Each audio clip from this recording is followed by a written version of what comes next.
What's up, everybody? This is Gold Colston here, and I'm here to unbox the NYXI Wizard wireless GameCube Joy-cons. This took about, I would say, 12 days for me to get it delivered.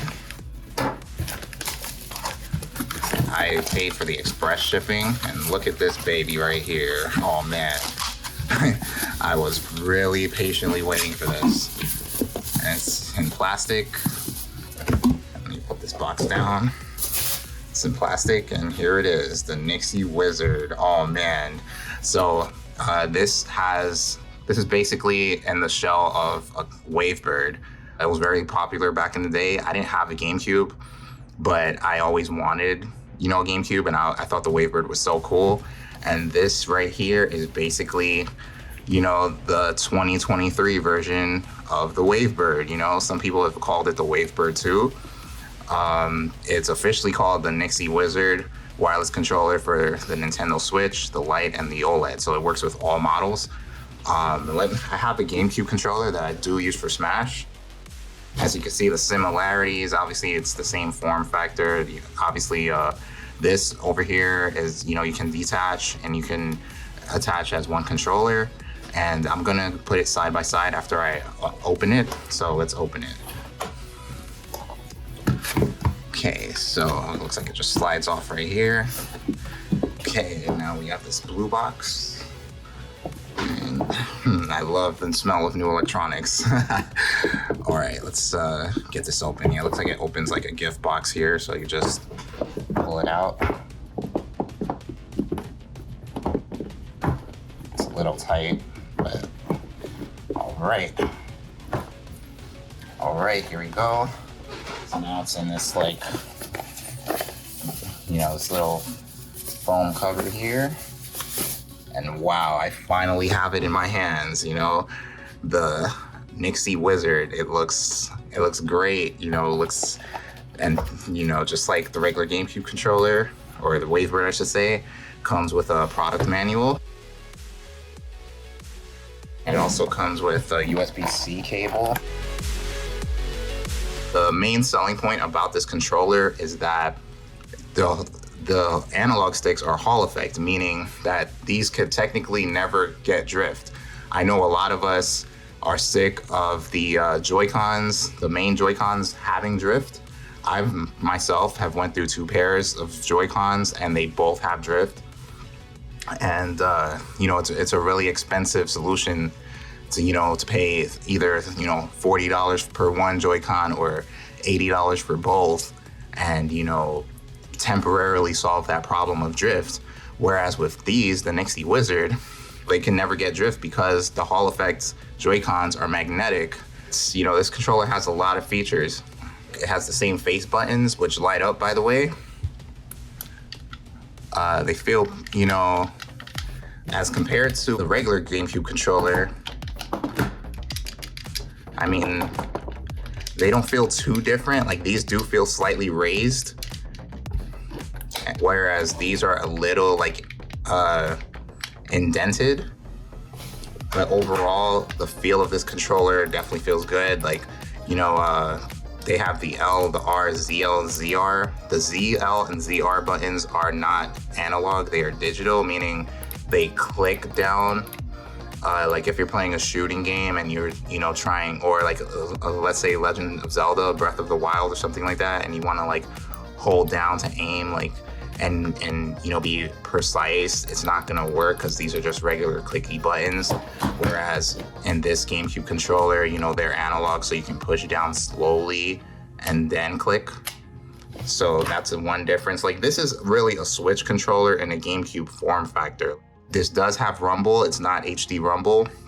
This does have a gyroscope, but as I said, the buttons light up. It has turbo buttons. It has these buttons on the back, which you can map, and you can set, I believe, when you press either one of these. I'm not totally sure which one it is. If you press one of these, you can basically put a button pattern. Let's say you're playing a fighting game and you go down right A, and you press as you hold these and press down right A and assign it to one of these buttons, when you press this button, it's gonna do down right A. Like if you do it slowly, it's gonna go at that pace. If you do it fast, it's gonna go at that pace. So it depends on the speed that you press the buttons. In order to remove the controllers or the Joy-cons from this plastic centerpiece, you go to the back, you press this button, and you lift it up. And as you see, these rails, from what I have seen in other reviews, they don't damage your Switch. You know, so you can use it continuously without any issues. And they also have these two top buttons, the SL and the SR buttons. So you could theoretically use this as a standalone Joy-Con for single player games. However, it doesn't feel too comfortable. It's not ergonomic at all. You know, this was a GameCube controller. So the idea was it to be used as a GameCube controller, not a singular Joy-Con. But if you wanted to use it as a singular Joy-Con, all of the buttons are there and it is definitely possible. The coolest thing about these is that they come with these rocker rings. Well, these are swappable. So you can theoretically change the C stick and put it here. You could put this main stick and put it here.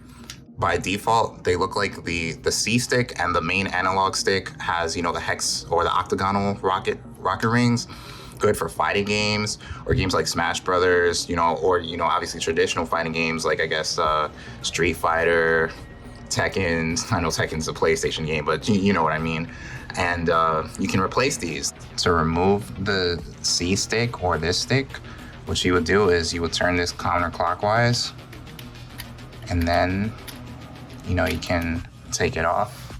Then you remove the joystick itself. And as you can see, this is the Hall effect triggers, meaning that, you know, they're not directly connected to the controller.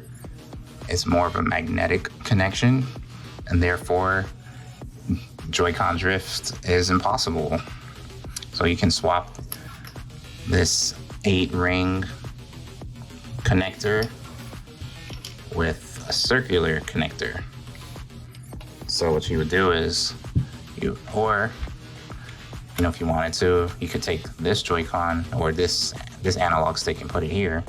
But what you would do is you would connect this like so, then take the circular ring, and now it's circular. You know, you can pretty much have full complete freedom as opposed to an octagonal, you know, 8-way freedom. You have 360 degrees here. And this piece over here is just a plastic piece. There's nothing special about it.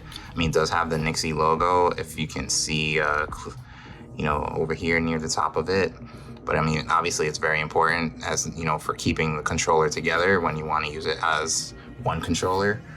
But when you want to use it as Joy-Cons, they are separate. Like, they actually did it, you know. Shank Mods, you know, really started something. Now let's see what they look like on the Nintendo Switch itself. Okay, so I have my Nintendo Switch. It's still the old version, it's not the OLED, but they work for the OLED. They work for, you know, even the Switch Lite. And wow, this is really, it definitely, like, I know some people have said, if you've seen the old GameCube keyboard, it resembles that. I would say it's a little smaller. It feels great, but it's definitely something that you might need to get used to for a bit. It's a very wide, you know, setup. And but they feel good, you know, so far it feels good. All right, so playing some Smash Bros. I mean, I'm an okay Smash player. Maybe I'm selling myself short there. I mean, I'm not the best Smash player, but I'm pretty decent. I know this is definitely a game that you want to try this out on. So far, like, they feel great. It feels natural. It doesn't feel, you know, although it's a wide setup in your hands, it doesn't feel weird. It doesn't feel, you know, like, it doesn't feel uncomfortable. It feels great. It feels comfortable. You know, obviously this is the preferred way to play for many players. such as myself, like I can't play this game without a GameCube controller. I mean, I can, but I prefer to use a GameCube controller.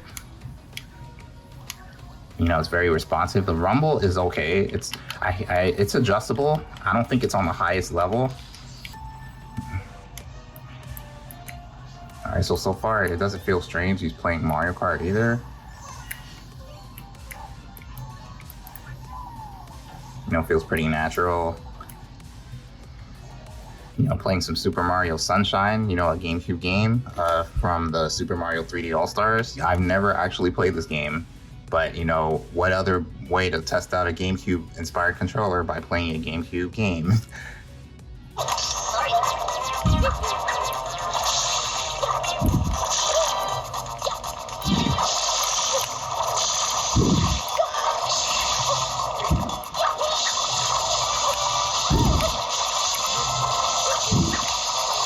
So overall, this controller, you know, is a really good addition for the Nintendo Switch.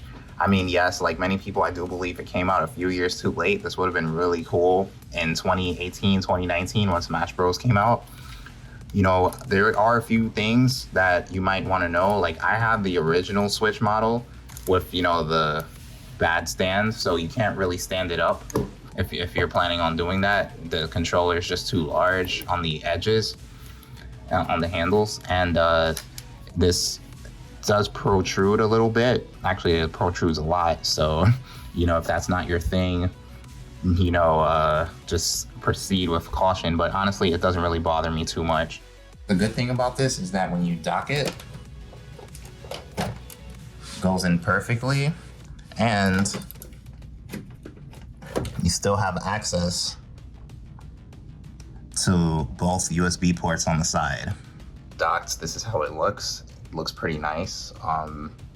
You know, as I said earlier, the buttons light up, the Y, A, X, and B buttons, as well as the two buttons on each, or the two LED indicators on each Joy-Con. There are two different ways to charge the controller. You can use two different USB ports. It's not really ideal, but it's possible because, you know, each Joy-Con is its own separate, you know, entity, so to speak. Or you could dock it on the Switch and you can charge it simultaneously as regular Joy-Cons. And there you have it. This is my review of the NYXI Wizard. Not really a review, more of an unboxing and first impressions of the NYXI Wizard. It's light in the hands, it feels great. You know, the rumble's good. The D-pad is not too bad. You know, the buttons do light up. It's comfortable in the hands. I've held it for about an hour now. You know, feels great. Feels like a regular GameCube controller or Wavebird, so to speak. This controller has a lot going for it. I've never heard of the NYXI brand, but you know, after seeing all of the hype that it's gotten online on websites such as IGN, other YouTubers reviewing it, it's definitely a controller that I had to take a chance on. It's $70, 70 US dollars. Their official website is NYXIGame.com, and there's a number of coupons you can use to save a little bit of money. I ordered this on January 9th and it came on January 21st, so it was about a 12-day wait with the express shipping option, which was 15 US dollars. Overall, I recommend it, but if you are going to order, act fast, because right now the first batch is sold out and they're doing pre-orders. And I hear there's 10,000 pieces, but you know, that sounds a lot, but don't be surprised because people are buying it by the bunches. I myself have bought 2 more. Maybe I'll do another giveaway, or I don't know what I'm planning on doing with those, but you know, we'll see. But until then, this is Gold Coastin, signing off, and you know, I'm about to have some fun with this controller. All right, guys, later.